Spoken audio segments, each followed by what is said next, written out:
ಎಲ್ಲರಿಗೂ ನಮಸ್ಕಾರ. ನಾನು ನಿಮ್ಮ ವಿಜಯ ಜೋಶಿ. ಇವತ್ತಿನ ದಿನ ನಾನು ಅವಲಕ್ಕಿ ಕಷಾಯವನ್ನ ಯಾವ ರೀತಿಯಾಗಿ ಮಾಡೋದು ಅಂತ ಹೇಳ್ಕೊಡ್ತೀನಿ. ಏನಪ್ಪಾ ಇದು ಅವಲಕ್ಕಿ ಕಷಾಯ ಅಂತ ಯೋಚನೆ ಮಾಡ್ತಿದ್ದೀರಾ? ಇದು ಯಾವ್ದಕ್ಕೆ ಯೂಸ್ ಆಗುತ್ತೆ ಅಂದ್ರೆ, ಇದು 1 ಇಯರ್ ಇಂದ 3 ಇಯರ್ ಮಕ್ಕಳಿಗೆ ಅವರು ತುಂಬಾ ಕೆಮ್ತಾ ಇದ್ದಾರೆ, ತುಂಬಾ ನೆಗಡಿ ಆಗಿದೆ, ಮತ್ತೆ ಕಫ ಇದೆ ಅಂತ ಅಂದ್ರೆ ಈ ಅವಲಕ್ಕಿ ಕಷಾಯವನ್ನ ನಾವು ಮಾಡಿ ಕುಡಿಸ್ತೀವಿ.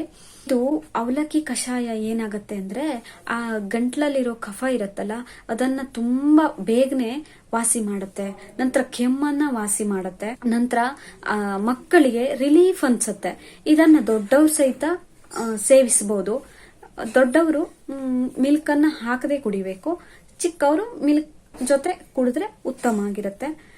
ನೋಡಿ, ನಾನು ಅವಲಕ್ಕಿ ಕಷಾಯವನ್ನ ಯಾವ ರೀತಿಯಾಗಿ ಮಾಡ್ತೀನಿ ಅಂತ ನೀವು ನೋಡಬಹುದು. ಅವಲಕ್ಕಿ ಕಷಾಯವನ್ನ ಮಾಡೋದು ಹೇಗೆ ಅಂತ ತೋರಿಸ್ಕೊಡ್ತೀನಿ. ಮೊದಲನೇದಾಗಿ 1 ಬೌಲ್ ಅಷ್ಟು ಅವಲಕ್ಕಿ ತಗೊಂಡಿದ್ದೀನಿ. ಇದು ಮೀಡಿಯಂ ಆಗಿರಬಹುದು ಅಥವಾ ತಿನ್ಗೆ ಇರಬಹುದು, ಯಾವ್ದಾದ್ರೂ ಓಕೆ ಅವಲಕ್ಕಿ. ನಂತರ 2 ಟೇಬಲ್ ಸ್ಪೂನ್ ಅಷ್ಟು ಜೀರಿಗೆ ತಗೊಂಡಿದ್ದೀನಿ. ನಂತರ ಕೆಂಪು ಕಲ್ಸಕ್ರೆ 3 ಪೀಸ್ ತಗೊಂಡಿದ್ದೀನಿ. ನೀವು ನಿಮ್ ರುಚಿಗೆ ಎಷ್ಟು ಬೇಕೋ ಅಷ್ಟು ತಗೊಳ್ಬಹುದು. ಕೆಲವೊಬ್ರು ಸಿಹಿ ಜಾಸ್ತಿ ತಿಂತಾರೆ, ಕೆಲವೊಬ್ರು ಸಿಹಿಯನ್ನ ಕಡಿಮೆ ತಿಂತಾರೆ. ನಾನು ಇಲ್ಲಿ 3 ಬೌಲ್ ಅಷ್ಟು ತಗೊಂಡಿದ್ದೀನಿ, 3 ಪೀಸ್ ಅಷ್ಟು ತಗೊಂಡಿದ್ದೀನಿ. ಮೊದಲನೇದಾಗಿ ಈ ರೀತಿಯಾದ ಪ್ಯಾನ್ ತಗೊಳ್ಬೇಕು. ನಂತರ ಗ್ಯಾಸ್ ಮೇಲಿಟ್ಟು ಗ್ಯಾಸ್ ಅನ್ನ ಹಚ್ಚಿ, ನಂತರ ಆದಷ್ಟು ಸಿಮ್ ಅಲ್ಲಿ ಇಟ್ಕೊಳ್ಳಿ. 1 ಬೌಲ್ ಅಷ್ಟು ಅವಲಕ್ಕಿಯನ್ನ ಹಾಕೊಂಡಿದ್ದೀನಿ. ನಂತರ ಚೆನ್ನಾಗಿ ಇದನ್ನ ಫ್ರೈ ಮಾಡಬೇಕು, ಅಂದ್ರೆ ಹುರಿಬೇಕು. ಇದು ಗೋಲ್ಡನ್ ಕಲರ್ ಬರಬೇಕು.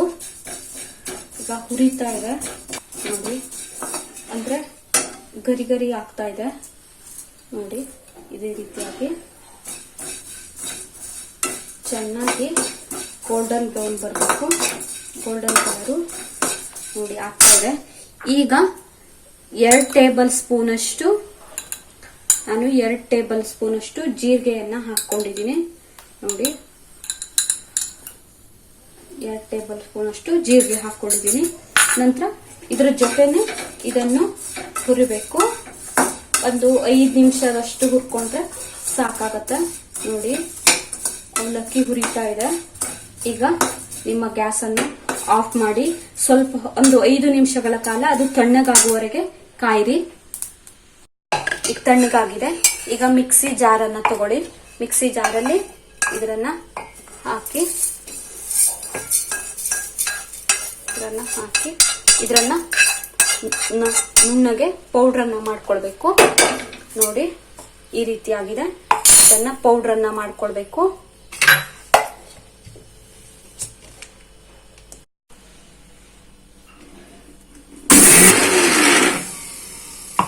ನೋಡಿ, ಇದು ನುಣ್ಣಗೆ ಆಗಿದೆ ನೋಡಿ. ಈ ರೀತಿಯಾಗಿ ನುಣ್ಣಗಾಗಿದೆ ನೋಡಿ. ಈ ರೀತಿಯಾಗಿ ಪೌಡರ್ ತರ ಆಗ್ಬೇಕು ಇದು. ಗ್ಯಾಸ್ ಅನ್ನು ಹಚ್ಚಿ ಪ್ಯಾನಿಗೆ. ನಂತರ 1 ಗ್ಲಾಸ್ ಅಷ್ಟು ವಾಟರ್ ಅನ್ನ ಅಂದ್ರೆ ನೀರನ್ನ ಹಾಕಿ ಚೆನ್ನಾಗಿ ಕುದೀಲಿ. ಅದು ಅಂದ್ರೆ ಸ್ವಲ್ಪ ಬಾಯ್ಲ್ಡ್ ಆದ್ರೆ ಸಾಕು. ಅದಕ್ಕೆ ನಾನು ಕೆಂಪು ಕಲ್ಸಕ್ರೆಯನ್ನ ಚಿಕ್ಕದಾಗಿರೋ 1 ಪೀಸ್ ಅನ್ನ ಹಾಕ್ತಾ ಇದ್ದೀನಿ. ಯಾಕೆಂದ್ರೆ ಜಾಸ್ತಿ ಸಿಹಿ ಬೇಡ ಅಂತ. ನೀವು ಎಷ್ಟು ಪೀಸ್ ಅನ್ನ ನಿಮ್ ಸಿಹಿ ಎಷ್ಟು ಬೇಕೋ ಅಷ್ಟು ಹಾಕೊಳ್ಬಹುದು. ನಂತರ ಸ್ವಲ್ಪ ಕುದಿಯೋಕೆ ಬಿಡಿ. ಒಂದು 3 ನಿಮಿಷಗಳ ಕಾಲ ಚೆನ್ನಾಗಿ ಕುದಿಲಿ ನೋಡಿ. ಹೀಗೆ ಕುದಿತಾ ಇದೆ ನೋಡಿ. ಈಗ ನಾನು ಈ 1 ಗ್ಲಾಸ್ ನೀರಿಗೆ ಟೇಬಲ್ ಸ್ಪೂನ್ ಅಷ್ಟು 1 ಸ್ಪೂನ್ ಅಷ್ಟು ಪೌಡರ್ ಅನ್ನ ಮಿಕ್ಸ್ ಮಾಡ್ತಾ ಇದ್ದೀನಿ ನೋಡಿ. ಈ ರೀತಿಯಾಗಿ ಮಿಕ್ಸ್ ಆಯ್ತು. ಸ್ಟವ್ ಅನ್ನ ಆಫ್ ಮಾಡಿ.